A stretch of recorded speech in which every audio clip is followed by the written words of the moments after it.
అంతకుముందు ప్రధాని మోదీ సికింద్రాబాద్ ఉజ్జయిని మహంకాళి అమ్మవారిని దర్శించుకున్నారు. రాజ్భవన్ నుంచి రోడ్డు మార్గాన ఆలయానికి చేరుకున్న మోదీకి ఆలయ పండితులు ఘన స్వాగతం పలికారు. మోదీకి ఆలయ అర్చకులు తీర్థ ప్రసాదాలు అందించారు. దాదాపు 10 నిమిషాల పాటు మోదీ ఆలయంలో గడిపారు. प्रधानमंत्री नरेंद्र मोदी को एक फोटो भी भेंट की है।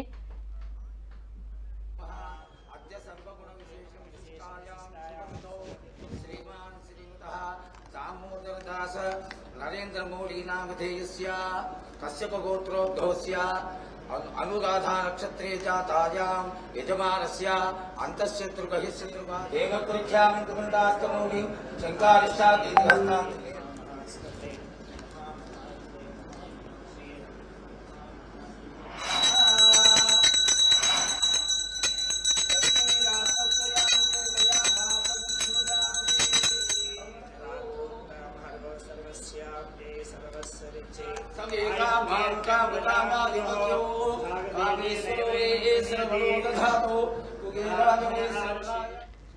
तो प्रधानमंत्री మహంకాళి ఆలయం నుంచి మరింత సమాచారం మా ప్రతినిధి అజయ్ అందిస్తారు. కొద్దిసేపటి క్రితమే సికింద్రాబాద్లోని ఉజ్జయిని మహంకాళి దేవాలయంలో భారత ప్రధాని నరేంద్ర మోదీ ప్రత్యేక పూజలు నిర్వహించారు. భారత ప్రధాని నరేంద్ర మోదీ పూజలు నిర్వహించినటువంటి గురువుగారు ప్రస్తుతం మనతో ఉన్నారు. ఆయన అడిగి మరిన్ని వివరాలు తెలుసుకునే ప్రయత్నం చేద్దాం. ఆలయ ప్రాంగణంలో నరేంద్ర మోదీ ఎంతసేపు గడిపారు? మొత్తం ఒక 5-6 నిమిషాలు చక్కగా అమ్మవారికి మంచి యోగం తెలిసిన వారు కాబట్టి వారు వస్తూనే తన్మయత్వంలో అమ్మవారి యొక్క పాదాలకైనే వారు చక్కగా మనస్సు నిమగ్నం చేసి వారి పేరు గోత్రాలకైనా నా పేరు వేణుమాధవ్ శర్మ, శ్రీ విద్యా పండితుడిని, రామతీర్థ శర్మ స్థానాచార్యులు. ఇక్కడ మీకు ఇద్దరం కలిసి వారికి చక్కటి సంకల్పం చెక్కి అమ్మవారి యొక్క అనుగ్రహం ఉండాలని ఖడ్గమాల పారాయణం చేసి వారిని అమ్మవారిని శేషవస్త్రాలతో వారికి ఆశీర్వాదం చేసి శత్రుభయము ఇతరటువంటి దోషాలన్నీ పోగొట్టేటువంటి తల్లి కాబట్టి ఆ యొక్క అనుగ్రహం వారికి కలగాలని ఆశిస్తూ ఆశీర్వదించి అమ్మవారి పరిపూర్ణమైన కృప వారిపైన ఉండాలని ఆశిస్తున్నాం. నరేంద్ర మోదీ పేరు మీద పూజలు చేశారు కదా, గోత్రనామాలు అడిగారా? ఆయన చెప్పారా? వారి గోత్రనామాలు నాకు తెలుసు కాబట్టి నేనే ఆ పేరు గోత్రం అన్నీ చెప్పి సంకల్పం చేయడం జరిగింది. వారిని ప్రత్యేకంగా అడగాల్సిన అవసరం లేదు కాబట్టి అడగలేదు.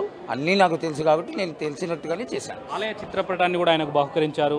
ఆలయ విశిష్టతను ఏ మేరకు ఆయనకు వివరించే అవకాశం దొరికింది? ఆలయంలో 1813వ సంవత్సరం నుంచి ఈనాటి వరకు క్లుప్తంగా జరిగినటువంటి ప్రతిష్టా విధులని అమ్మవారి యొక్క ఈ యొక్క ఆలయానికి వచ్చి వారు ఉట్టి చేతులతో వెళ్లకుండా అమ్మవారి యొక్క చిత్రకూటాన్ని వారికి బహుకరించడం ఈగో గారు మనోహర్ రెడ్డి గారు చేశారు. అయితే వారికి ఒక లక్షణం, ఏదైనా దేవాలయానికి వచ్చి వస్తువు ఇస్తే చక్కగా జాగ్రత్తగా ఇంటికి తీసుకెళ్ళడం, ఆ విధంగా వారు తీసుకెళ్లాలనేటువంటి మంచి ఆశతోటే అమ్మవారి చిత్రకూటాన్ని ఇవ్వడం జరిగింది. చిత్రకూటం ద్వారా మహాకాళి అమ్మవారు భాగ్యనగరంలో సికింద్రాబాద్లో ఉన్నటువంటి జగన్మాత ఎల్లకాలం వారికి గుర్తు ఉండేలా ఆలోచించి ఇవ్వడం జరిగింది. నరేంద్ర మోదీ గారు పూజలు మీ చేతుల మీద, అంటే ఆయన చేతుల మీదుగా మీరు పూజలు నిర్వహించారు. ఎట్లా అనిపిస్తుంది భారత ప్రధానికి ఇక్కడ రావడం, ఈ పూజలు మీరు నిర్వహించడం? భక్తుడిగా ఆయన వచ్చి ఒక మారుమూలన ఎంతో దూరంలో ఉన్నటువంటి అమ్మవారి విశిష్టతని ఆలోచించి ఈ యొక్క దేవతామూర్తి యొక్క అనుగ్రహం కోరి ఈ అమ్మవారి యొక్క ఆశీస్సులు ఉంటే ఉత్తరోత్తర అభివృద్ధి జరుగుతుంది అనేటువంటి మంచి ఆలోచన కలిగినటువంటి ముందర కిషన్ రెడ్డి గారిని అభినందించాలి.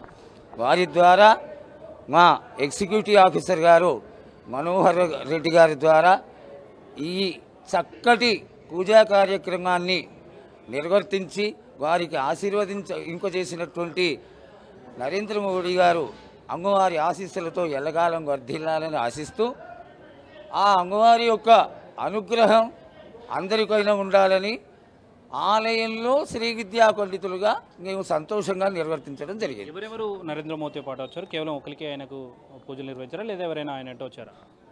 వారు ఒక్కరే వచ్చారు, వారు ఒక్కరికే చేయడం జరిగింది. ఇది మనం చూసుకోవచ్చు. భారత ప్రధాని నరేంద్ర మోదీ చేతుల మీదుగా పూజలు నిర్వహించినటువంటి గురువుగారు చెప్తున్నటువంటి మాటలు మనం చూడవచ్చు. ఆయన గోత్రనామాలు నాకు ముందే తెలుసు, ఆయనకు కావాల్సినటువంటి పూజలను నేను నిర్వహించాను, ఏదైతే శత్రు భయం లేకుండా కావాల్సినటువంటి పూజలను నేను ఆయనకు నిర్వహించానంటూ కూడా చెప్తున్నటువంటి పరిస్థితి మనం చూసుకోవచ్చు. కెమెరామెన్ సదానందంతో అజయ్, 10 టీవీ, హైదరాబాద్.